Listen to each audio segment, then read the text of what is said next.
కొన్ని కొన్ని సినిమాలు విచిత్రంగా అనిపిస్తుంటాయి. ఇప్పుడు ఒక మంచి మనిషి సినిమా తీసుకోండి, రామారావు గారి పాత్ర దొంగ. అప్పటి వరకు ఆయన చేసిన క్యారెక్టర్లు, దేవుడు క్యారెక్టర్ చాలా చేశారు. కట్ చేస్తే దొంగ క్యారెక్టర్, దానికేమో టైటిల్ ఏమో మంచి మనిషి అని చెప్పి మంచి టైటిల్ పెట్టారు. బట్ 62 సంవత్సరాల తర్వాత కూడా మనం మాట్లాడుకుంటున్నాం. ఆ సినిమాకి సంబంధించి ఎలా కన్విన్స్ చేయగలిగారో, ఎలా ఇంపాక్ట్ కలిగింది ఆ రోజుల్లో అనేది ఒక క్యూరియాసిటీ అమ్ముతుంది. అంతగా నన్ను చూడకు, వింతగా గురి చూడకు, వేటాడకు, అంతగా నన్ను చూడకు. ఒక 60 ఏళ్ళు దాటిన తర్వాత కూడా సినిమా రిలీజ్ 62 ఏళ్ళు తర్వాత కూడా మన సినిమా గురించి మాట్లాడుకుంటుంటే కారణం ఏంటి? ఆ సినిమాలో పొటెన్షియాలిటీ ఉంది. ఇప్పుడు రామారావు గారు ఒక 200 పైన సినిమాలు చేస్తే, 250 పైన సినిమాలు చేస్తే మనం అందులో ఒక 100 సినిమాల గురించి ఖచ్చితంగా మాట్లాడుకుంటాం. మిగిలిన 150 సినిమాల గురించి కొంతమందికి నచ్చవచ్చు, కొంతమందికి వేరే అభిప్రాయం ఉండొచ్చు. కానీ అంత క్లాసిక్స్గా ఎందుకు నిలిచిపోయాయంటే ఆ సినిమాలో కంటెంట్లో ఉన్న పొటెన్షియాలిటీ, దాన్ని రామారావు గారు పండించిన తీరు.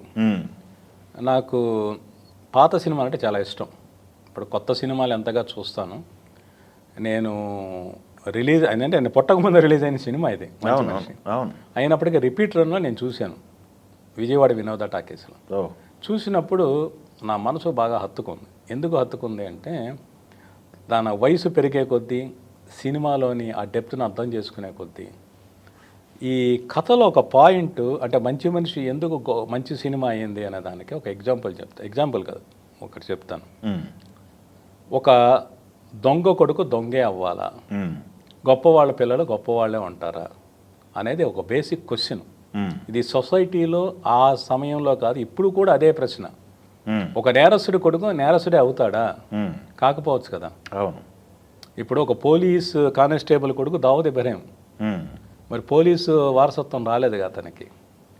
అలాగే ఒక చెడ్డవాడి పిల్లలు కూడా మంచివాళ్ళు కావచ్చు. అవకాశం మనం ఇవ్వాలి, సమాజం ఇవ్వాలి. ఎందుకు తెచ్చారండి ఇవన్నీ? ఎందుక ఇవన్నీ తిని పండంటి కొడుకును కదా. చాలిద్దరు చేసేదే కూలి పని, తిండికి సరిపోని స్థితిలో ఇంత డబ్బు ఎందుకు ఖర్చు పెట్టారు? ఓహో, అందుక నీ బాధ. ఈ జీతం డబ్బులు కాదులేవే, మరి కాంట్రాక్టర్ గారు పర్సు పారేసుకున్నారు. అది నాకు దొరికితే ఆయనకి తీసుకెళ్ళి ఇచ్చాను. మెచ్చుకుని ఆయన 10 రూపాయలు నాకు ఇచ్చాడు. ఆ డబ్బుతో ఇవన్నీ బహుమతిగా నీకు తెచ్చాను. తప్పంట? అట్టా చెప్పరే. మరి నీళ్లు తోడతా గాని స్నానానికి రండి. తోడు తోడు.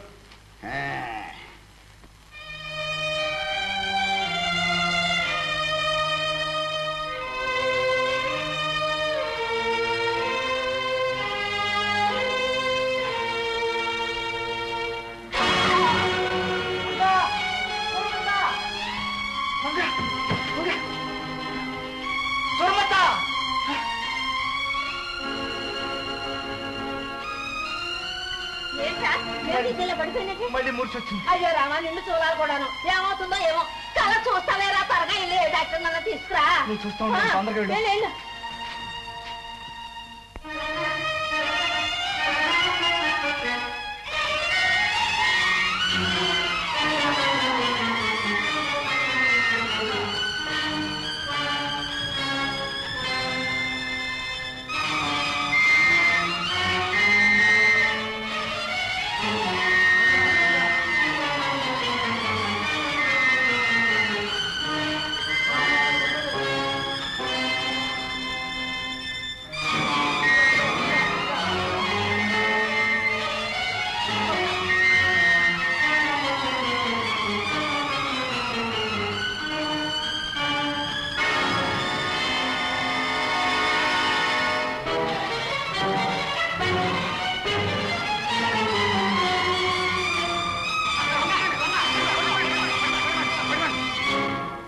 దొంగ వేధవా, పారిపోదాం అనుకున్నావే? ఎక్కడికి పారిపోతాం? బాబు, నేను దొంగని కాదు బాబు, నేను డాక్టర్ కోసం వెళుతున్నాను. ముద్దాయి వీరయ్య దొంగతనం చేయడమే కాక పోలీసు వారి కళ్ళు గప్పి పారిపోవడానికి ప్రయత్నించేశాడు. ముద్దాయి అయిన వీరయ్యకు 6 మాసాలు కఠిన జైలు శిక్ష విధించడమైనది. బాబు, నా భార్య చావు బ్రతుకుల మీద ఉంది. నన్ను విడిచిపెట్టండి బాబు. నా మగని కళ్ళారా చూసుకొని వెళ్ళి బాబు. వాళ్ళు దొంగ పిల్లలు, నేరస్తుల పిల్లలు, లేక ఇంకోటం అనుకొని వాళ్ళని దూరంగా నెట్టకూడదు. ఇది చాలా గొప్ప పాయింట్. ఓకే. దీన్ని నేను వాళ్ళు ఇన్స్పైర్ అయ్యారు, కాపీ కొట్టారని చెప్పడం కాదు. ఇలాంటి పాయింట్తో వచ్చిన దానికన్నా హిందీ సినిమా కన్నా తెలుగు మంచి మనిషి అనే సినిమా ఎలా జస్టిఫై చెప్పడం కోసం నేను ఆ హిందీ సినిమా గురించి మాట్లాడుతున్నాను. ఓకే. రాజ్ కపూర్ గారు నా ఫేవరెట్ యాక్టర్. ఆయన సినిమా అంటే నాకు చాలా పిచ్చి. ప్రతి సినిమా చాలాసార్లు చూసాను నేను. ఓకే. ఆయన సినిమాల్లో ఒక popular super hit cinema Awaara. మై ఆవారాహు అనే పాట మన ఇండియానే కాదు రష్యాని కూడా ఉరు తొలగించింది. ఆవారా హూ యా గర్దిష్ మే హూ ఆస్మాన్ కా తారా హూ. ఆ సినిమాలో ఇదే పాయింట్. కేఏ అబ్బాస్, ఖ్వాజా మహమ్మద్ అబ్బాస్ అనే ఒక గ్రేట్ రైటర్ రాసిన కథ. ఆ సినిమాలో Raj Kapoor father, original father Prithviraj Kapoor గారు ఒక లాయర్. అతను ఒక బందిపోటుకు శిక్ష వేయిస్తాడు. ఎందుకంటే ఆ బందిపోటు తండ్రి తాత కూడా బందిపోట్లే.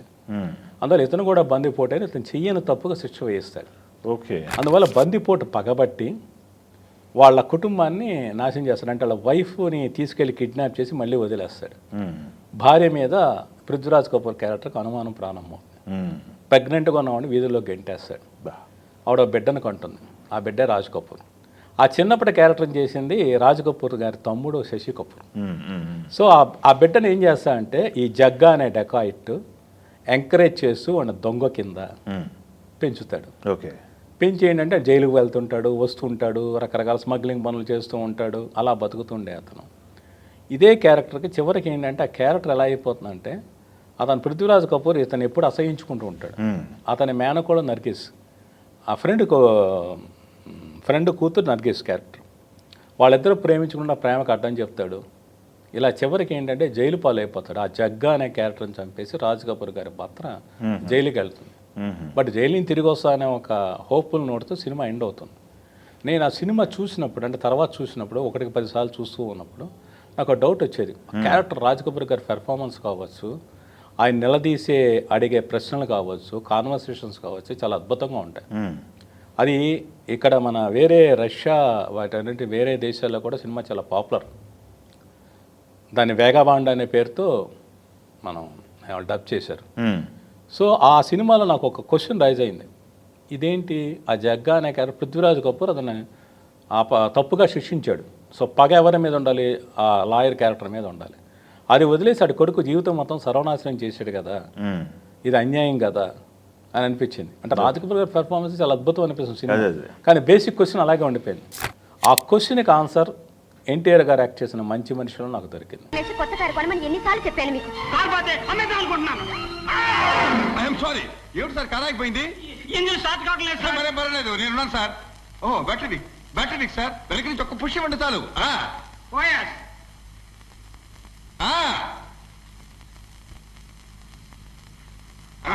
తొయ్యండి సార్, తొయ్యండి.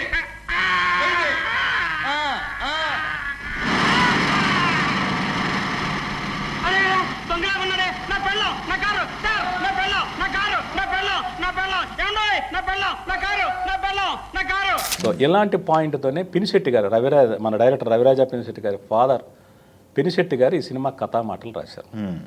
సో ఈ సినిమాలో ఏంటి అంటే గుమ్మడి గారు ఒక జడ్జి, ఆయన కొడుకే ఎన్టీఆర్, అలాగే ఒక దొంగ కాదు కానీ దొంగల వాళ్ళ ఫాదరు వాళ్ళ అంతమంది వాళ్ళంతా దొంగలు అవడంతో మిక్కిలేని గారి క్యారెక్టర్కి శిక్ష వేస్తాడు ఆయన గుమ్మడి గారు.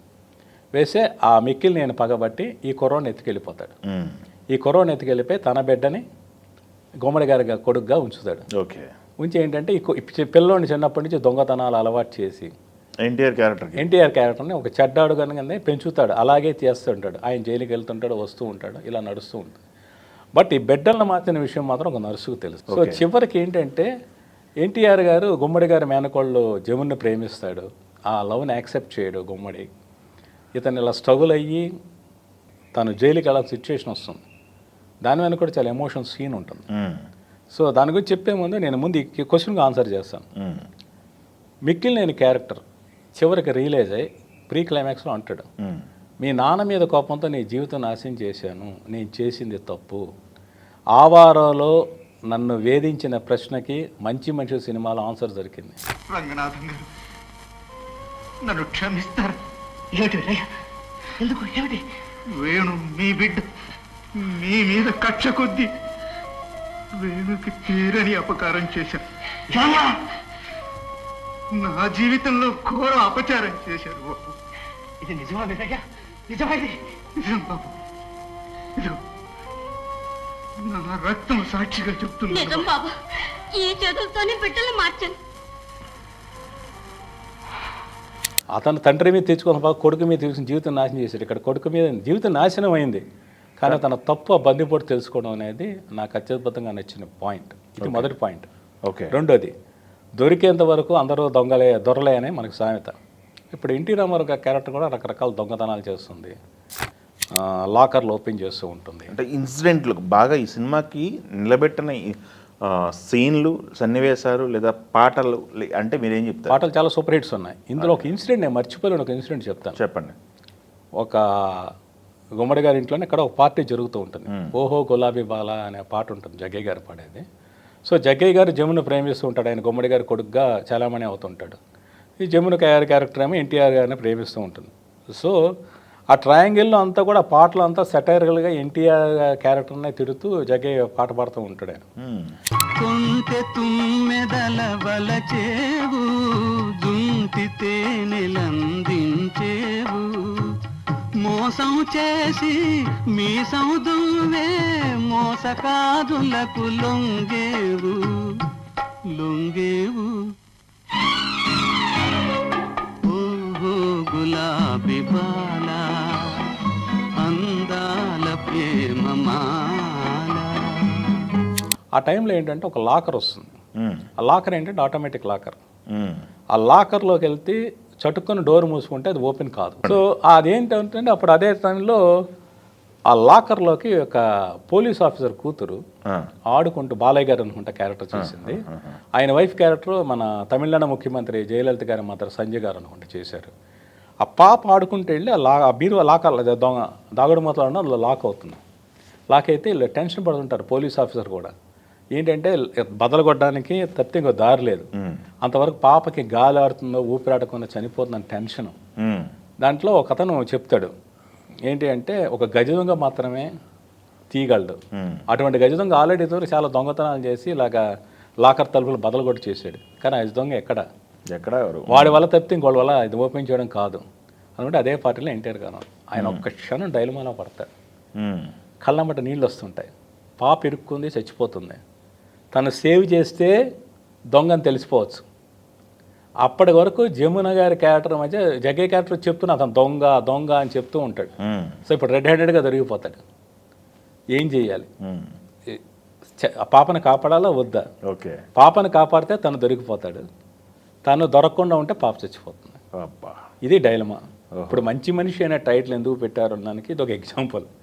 అతను దొంగ అవ్వచ్చు, సూపర్. బట్ అందులో అతని హ్యూమానిటీ, తను దొరికిపోయినా పర్లేదు, తన జమున దగ్గర ఏంటో తను ప్రేమించిన అమ్మాయి దగ్గర రెడ్ హ్యాండెడ్గా దొరికిపోయినా పర్లేదు, తన జీవితం జైలుకెళ్ళని, తను ప్రేమించిన అమ్మాయి దూరం కానీ పాపం సేవ్ చేయాలి.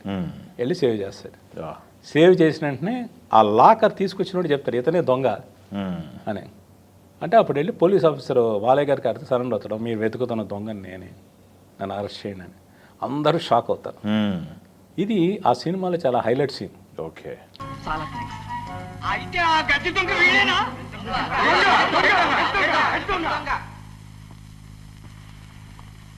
ఇంతకాలం మీరు వెతుకుతున్న గజ దొంగ నేను, అరెస్ట్ చేయండి. ఇప్పుడు ఆయన ఇక్కడే కథ టర్నింగ్ పాయింట్ కూడా ఉంటుంది. అంటే ఏంటంటే అంతవరకు జగ్గయ్య గారి క్యారెక్టర్ జమున గారి దగ్గరికి వచ్చి అతను దొంగ దొంగ అని చెప్తే నువ్వు కావాలి మమ్మల్ని విడదీయడానికి చెప్తున్నావు ఉంటుంది. ఇప్పుడు తను అనేది ఏంటి అంటే, అవును అతను దొంగే, అతనే ఒప్పుకున్నాడు, కానీ అతనిలో హ్యూమానిటీ ఉంది చూసావా, పాపను కాపాడడానికి.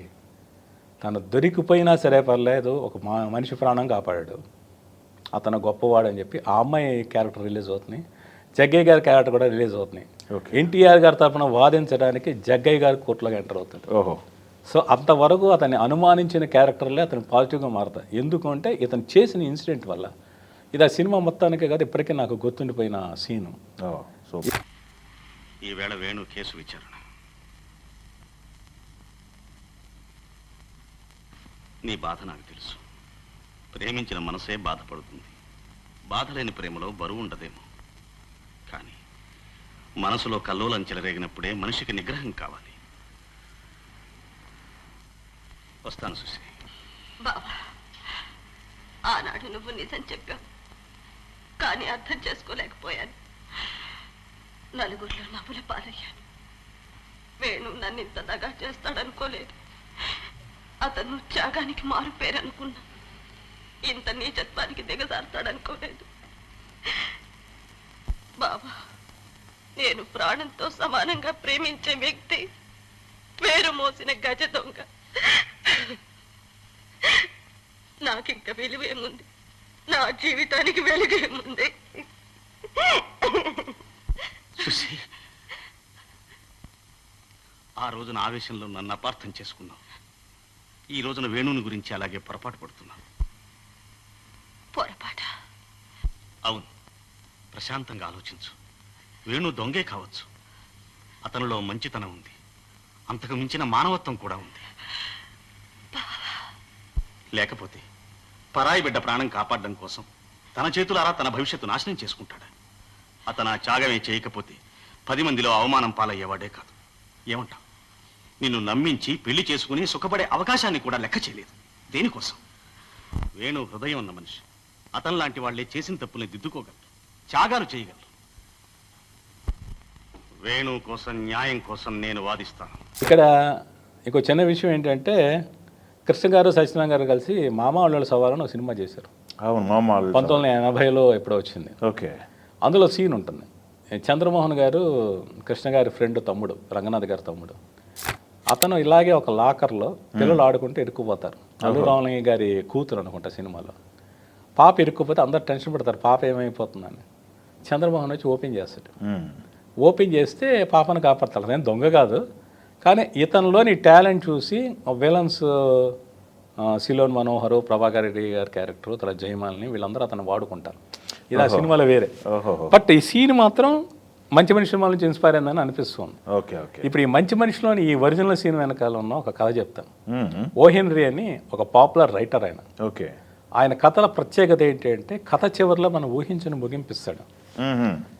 సో అలా ఆయన రాసిన ఒక షార్ట్ స్టోరీ ఈ ఎపిసోడ్. Okay okay. అంటే పినిశెట్టి శ్రీరామూర్తి గారు మంచి రైటర్ అయిన, నాటకాల రచయిత, బాగా చదువరి, బాగా ఆయన చదువుకున్న వ్యక్తి. అందువల్ల ప్రపంచ సాహిత్యం అంతా చదివినవాడు కాబట్టి ఆ కథని ఈ సినిమాలో అంత అత్యద్భుతమైన ఎపిసోడ్గా మలచగలిగారు. ఓకే. సో అలాగా ఎంత చదివితే మనం అంత ఇన్పుట్స్ తీసుకోగలం అనేది నా ఉద్దేశం. ఓకే. అలాగే మంచి మనిషి సినిమాలోకి సంబంధించిన ఇంకో ప్రత్యేకత ఏంటి అంటే, మన విలన్ త్యాగరాజు గారు మొదటిసారి యాక్ట్ చేసిన సినిమా మంచి మనిషి. ఆయన తెలంగాణ ప్రాంతానికి చెందిన వ్యక్తి. అంటే అప్పుడు మద్రాసులో చిత్ర పరిశ్రమ ఉండేది. తెలంగాణ నుంచి వెళ్ళి అవకాశాలు సంపాదించడం అనేది కొంచెం దూరం కదా, వ్యయ ప్రయాసాలతో కూడింది. అంటే ప్రభాకర్ రెడ్డి గారు కావచ్చు, కాంతారావు గారు కావచ్చు, వీళ్ళందరూ కూడా, ఇప్పుడు త్యాగరాజు గారు కావచ్చు, వీళ్ళందరూ తెలంగాణ ప్రాంతం నుంచి తెలుగు సినిమాలోకి ఎంటర్ అయ్యి వాళ్ళకంటే ఒక ప్రత్యేకమైన గుర్తింపు తెచ్చుకునే వ్యక్తులు. అలా త్యాగరాజు గారికి మొదటి సినిమా ఇది.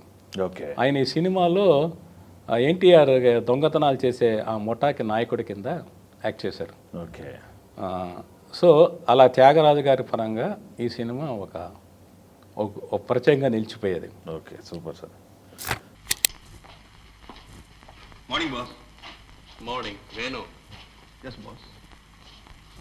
సరిగ్గా ఈరోజు రాత్రి 12 గంటలకు డేగలవారి వీధిలో 12వ నంబర్ ఇల్లు. వేణు. Yes boss. ఆ ఇంట్లో ఏదో కొత్త రకమైన ఇనపెట్టె ఉందట. Oh see. అయితే అది మనకు మంచి fry. Yes yes I know. దొరకడు.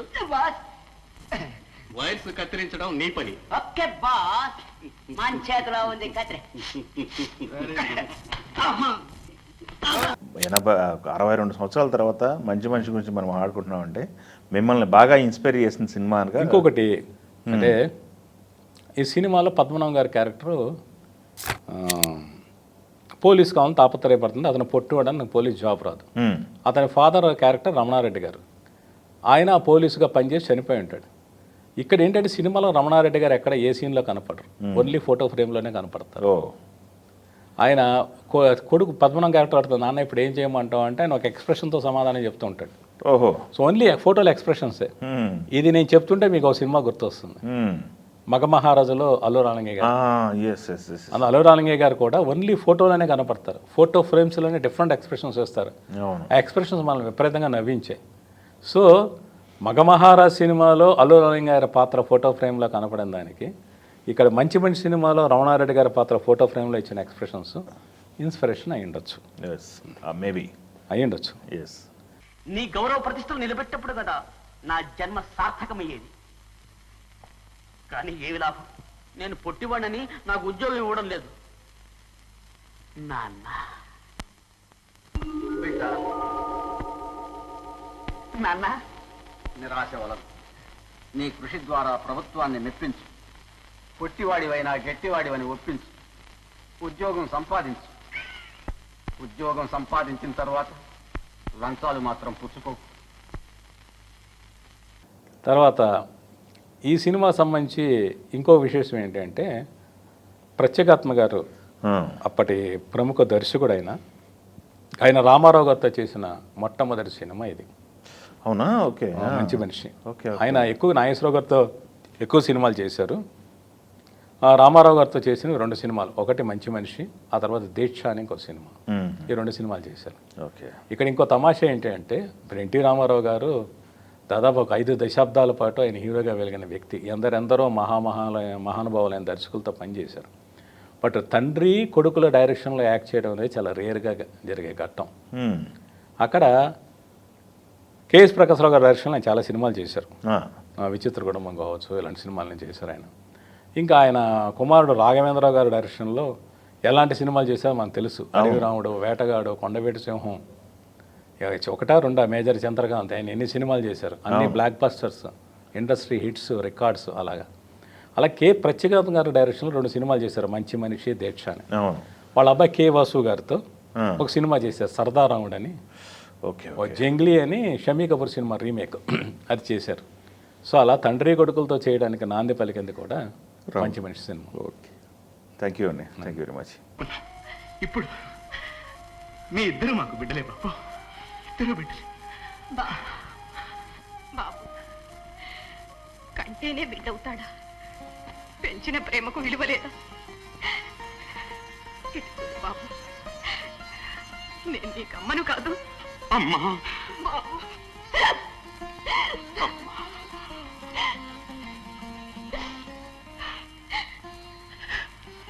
నాన్నగారు, నాదొక్క కోరిక. ఏమిటి బాబు? వేణుకి సుశీలకి పెళ్లి జరిపించండి. అలాగే బాబు. వీల్లేదు వేణు, ఒక్క షరతు మీద మా పెళ్లి జరుగు. ఏమిటి వేణు? నువ్వు సోదరుడిగా ఎప్పుడూ ఈ ఇంట్లోనే ఉండిపోవాలి. అప్పుడు నేను పెళ్లి చేసుకుంటా. ఇన్ని మంచి మనసులో స్థానం సంపాదించుకునే అదృష్టం ఎంతమంది కలుగుతుంది? తప్పకుండా ఉంటాను. బాబు సార్, నాదొక చిన్న మనవి. ఏమిటా? ఈ శుభం పూర్తి కావాలంటే నన్ను రాణిని కూడా పెళ్లి పెట్ల మీద కూర్చోబెట్టాలి సార్. ఏమంటావు అత్త? ఆ గడి కోసం ఎదురు చూస్తున్నాను బాబు.